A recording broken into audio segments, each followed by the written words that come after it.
السلام علیکم ورحمۃ اللہ وبرکاتہ۔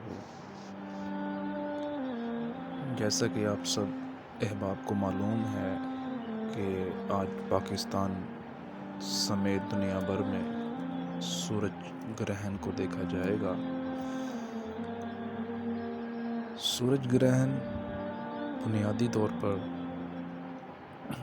تب ہوتا ہے جب جو چاند ہے وہ سورج اور زمین کے درمیان میں آ جائے تو سورج کی روشنی زمین پر پڑتی نہیں ہے، وہ اس کی روشنی کو روک دیتا ہے اور سورج گرہن کہلاتا ہے۔ سورج گرہن کے متعلق لوگوں میں مختلف قسم کے شکوک و شبہات پائے جاتے ہیں کہ یہ کوئی بدشگونی کی علامت ہے یا اس کا کسی کی موت و حیات کے ساتھ کوئی تعلق ہے۔ اگر اسلام کی روشنی میں دیکھا جائے تو قطعاً ایسا نہیں ہے۔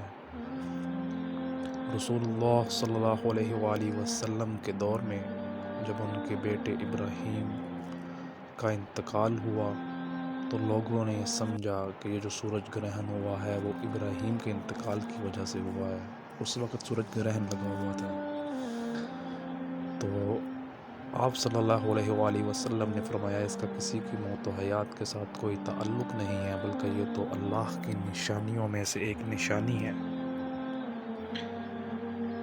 تو لہٰذا ہمیں بھی اپنی سوچ و اتوار کو بدلنے کی ضرورت ہے کہ اس کا کسی کی موت و حیات کے ساتھ تعلق نہیں ہے، بلکہ یہ اللہ کی نشانیوں میں سے نشانی ہے۔ اگر ہم قرآن کی سورت القیامہ کی کچھ آیات پر نظر دوڑائیں تو اس میں ذکر ہے سورت نمبر 8 القیامہ میں کی آیت نمبر 8 میں وَخَسَفَ الْقَمَرُ، اور چاند کو بے نور کر دیا جائے گا، یعنی قیامت کے دن چاند کو بے نور کر دیا جائے گا۔ وَجُمِعَ الشَّمْسُ وَالْقَمَرُ، اور سورج اور چاند جمع کر دیے جائیں گے۔ یقول الانسان یومئذ أین المفر، اس دن انسان کہے گا کہ آج بھاگنے کی جگہ کہاں ہے۔ یعنی کہ قیامت کے دن سورج اور چاند بے نور ہو جائیں گے۔ وہ بے نور کیسے ہوں گے؟ یہ آج کے دن سورج گرہن میں آپ دیکھ سکتے ہیں کہ کیسے سورج بے نور ہو جائے گا، یعنی کہ یہ اللہ کی نشانیوں میں سے نشانی ہے۔ تو زیادہ سے زیادہ استغفار کی ضرورت ہے اور اللہ کی طرف رجوع کرنے کی ضرورت ہے۔ رسول اللہ صلی اللہ علیہ وآلہ وسلم سے ثابت ہے کہ جب سورج گرہن لگتا تو نماز خسوف ادا کی جاتی۔ حضرت عائشہ رضی اللہ تعالیٰ عنہ بیان کرتی ہیں کہ جب سورج گرہن ہوتا تو آپ صلی اللہ علیہ وآلہ وسلم نماز خسوف ادا کرتے۔ نماز خسوف کا طریقہ ہم جو دوسری باجماعت نمازیں پڑھتے ہیں یا نوافل پڑھتے ہیں اس سے تھوڑا سا مختلف ہے۔ اس میں یہ ہے کہ جس طرح آپ دوسری نماز پڑھتے ہیں اس سے تھوڑا سا مختلف اس طرح ہے کہ نماز خسوف کی نماز کے اندر 4 قیام ہوتے ہیں، 4 رکوع ہوتے ہیں، 4 سجود ہوتے ہیں اور رکعات بھی 2 ہوتی ہیں۔ اس میں آپ سب سے پہلے جیسے نماز میں دوسری چیزیں پڑھتے ہیں، الحمدللہ، سبحانک اللہم و بحمدک، پھر تعوذین پڑھتے ہیں، پھر الحمدللہ پڑھتے ہیں، یہ آپ ایسے ہی پڑھیں گے۔ اس کے بعد آپ لمبا قیام کریں گے، سورہ البقرہ یا سورہ آل عمران، لمبے سورت پڑھنے کے بعد آپ رکوع میں چلے جائیں گے۔ تو رکوع بھی لمبا کریں گے، یعنی کافی دیر تک تسبیحات رکوع کی پڑھتے رہیں گے۔ اس کے بعد آپ کھڑے ہوں گے رکوع سے، پھر آپ لمبا قیام کریں گے، سجدے میں نہیں جانا رکوع سے کھڑے ہو کے۔ جب لمبا قیام کریں گے تو اس قیام میں بھی پھر آپ سورہ الفاتحہ اور لمبی سورت پڑھیں گے قرآن مجید کی، مگر وہ سورہ جو ہوگی وہ پہلی جو آپ نے پڑھی ہے پہلے قیام میں اس سے تھوڑی سی اپنی طوالت کے اندر کم ہوگی۔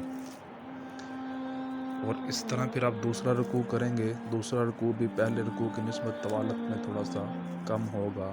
اور اسی طرح پھر آپ سر اٹھا کر دوبارہ سجدے میں چلے جائیں گے.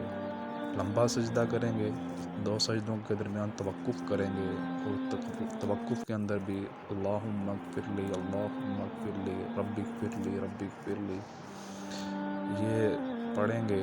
کافی دیر تک 2 سجدوں میں یہ دعا پڑھتے رہیں گے, ربی اغفر لی, اور پھر دوسرا لمبا سجدہ کریں گے.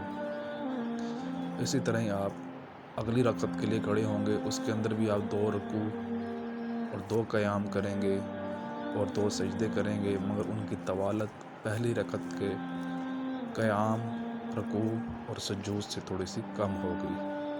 تو یہ طریقہ ہے نماز خسوف کا, جو سورج گرہن کے وقت آپ صلی اللہ علیہ وآلہ وسلم پڑھا کرتے تھے. اس کو اگر جماعت کے اندر پڑھا جائے تو زیادہ بہتر ہے. جو اسکالرز اور علماء فرماتے ہیں کہ نماز کے اندر زیادہ بہتر ہے کہ اسے جماعت کی صورت میں پڑھا جائے. یہ مرد اور خواتین دونوں پڑھ سکتے ہیں. اگر جماعت نہ مل سکے تو انفرادی طور پر بھی پڑھ سکتے ہیں.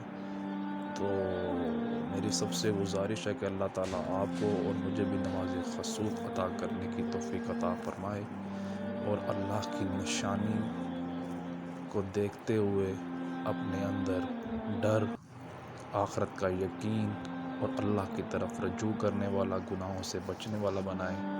اور اللہ تعالیٰ آپ سب کو اپنے حفظ و امان میں رکھے. جزاکم اللہ خیر. السلام علیکم ورحمۃ اللہ وبرکاتہ.